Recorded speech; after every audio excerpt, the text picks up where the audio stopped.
Welcome to Where in the Herd is Tiffany. On today's video, we are talking about how to take photos on your solo vacation.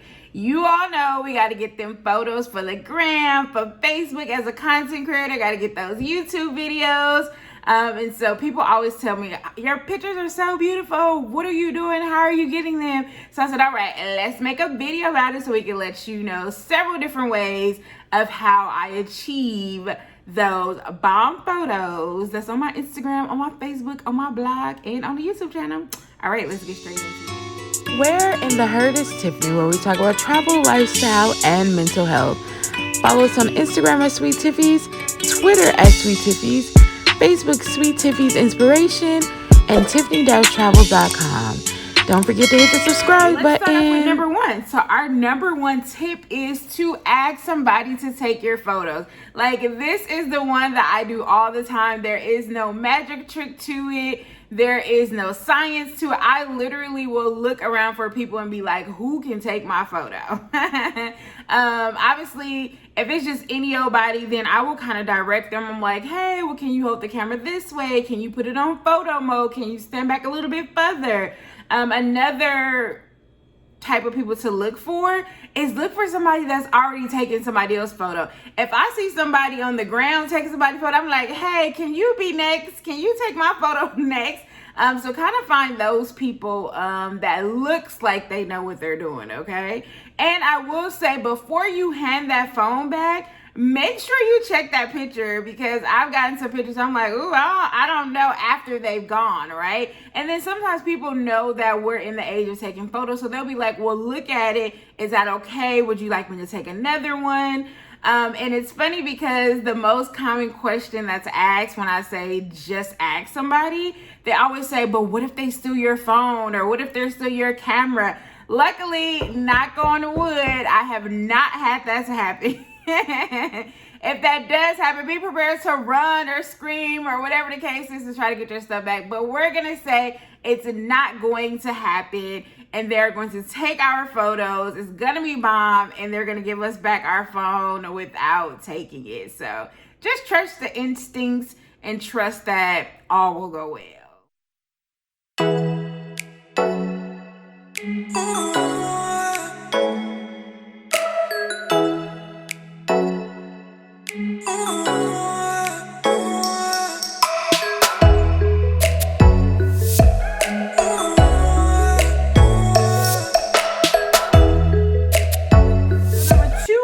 List is using some type of tripod to take your pictures. So this right here is my handy dandy tripod, and it actually can fit very well like in your suitcase because it goes this small. So this is where you would put your phone at right here, and it turns different angles, so whichever way you want to turn it. And also when I unrelease these clasps right here, this thing actually goes, I believe, up until 6 feet. So you can make it as short or tall as you want. And then the bottom just kind of like spreads out up or down, depending on what you need. And then this particular tripod actually came with a remote control. And so the remote control is super, super small. And literally you can use the remote control on your phone to make sure that you get your photos. And when I have the remote in my hand, I just make a pose on the shoulder like this, or hide it like this so that you can't see it. So there are different types of tripods on Amazon, so I would suggest researching. I also have this one. This one is like a more of a desk version of a tripod, but you can definitely take this on your trip with you. As you can see, it can go many ways. And this is called the 360 view. So it's cool because it actually rotates the phone for you. And guess where I bought this, y'all? I bought this at Five Below. So it might have been $10, maybe a little bit over $5. But I think it was super cool, and it was super easy to go get right in the store instead of waiting on Amazon. So when you're using your tripod, just set up your tripod wherever you're going. And you do have to make sure though, because some destinations or some particular landmarks, they say there are no tripods. So just make sure that you can utilize it wherever you're going. But it's definitely great. You don't have to ask anybody, set it up where you want. And then that means you can take as many shots or as many photos as you can. Because sometimes when you're asking other people, it's like, oh, let me hurry up and get that right shot. But with your tripod, it's all on your own, and you can take as much time as you need to get that perfect picture. Howard University. Woo, woo, woo, woo.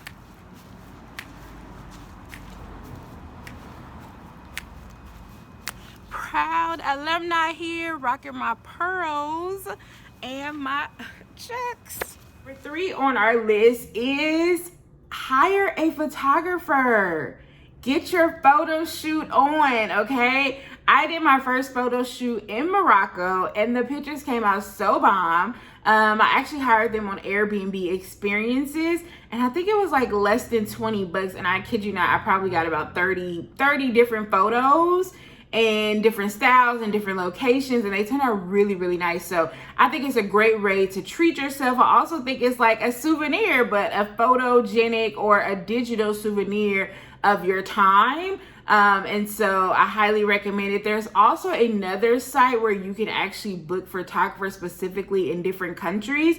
So I would definitely say check out that particular site and have fun with the photo shoot. I also say for the photo shoot, bring like different accessories. So if you have different earrings, or if you have a scarf, or if you have a purse, or you have something to wrap around your shoulders, like just make it seem like you've taken a bunch of different photos, even though it's only one particular photo shoot. And of course the prices range. That was super cheap in Morocco, but that was also a couple years ago. And then 2, the prices may range from different prices in different countries. So just check it out and see which photographer resonates with you the most.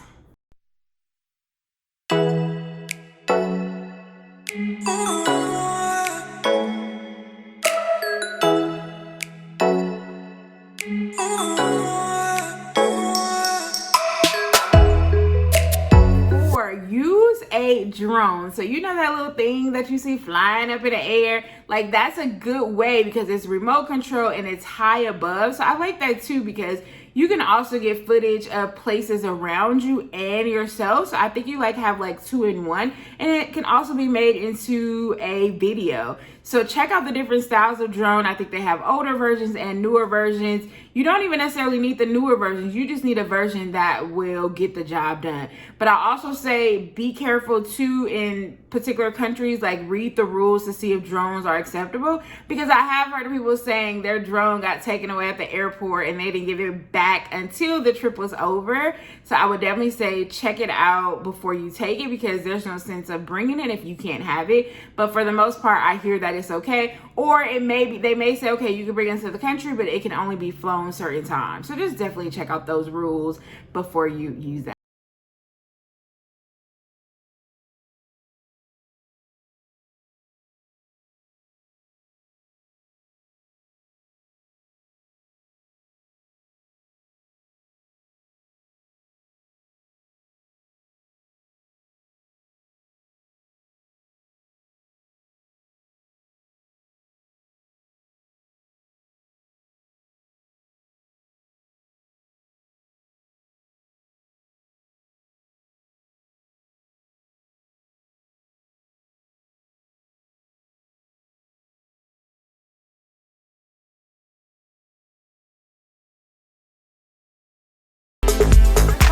Is go on a tour and utilize your tour guide. So the tour guides have become a 2-for-1. They realize that their customers need pictures taken, so they have gotten really good at taking pictures on your phone. They'll be like, here, hand me your phone, I'll take it for you for the whole day, which is great because that means that you can enjoy your time while you're there. I remember when we were in Thailand, we were with the elephants, and our tour guide had our phone the entire time.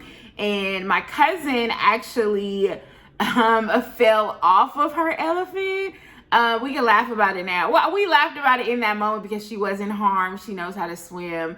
But in that particular case, our tour guide, I kid you not, he captured when she was falling, when she fell, when she was in the water.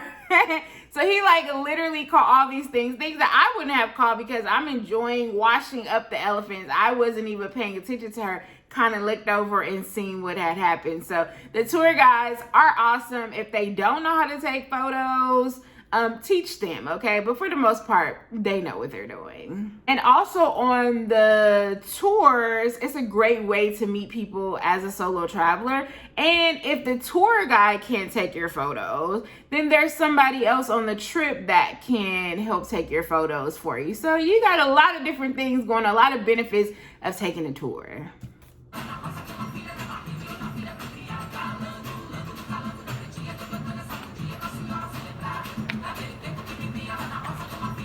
Beautiful.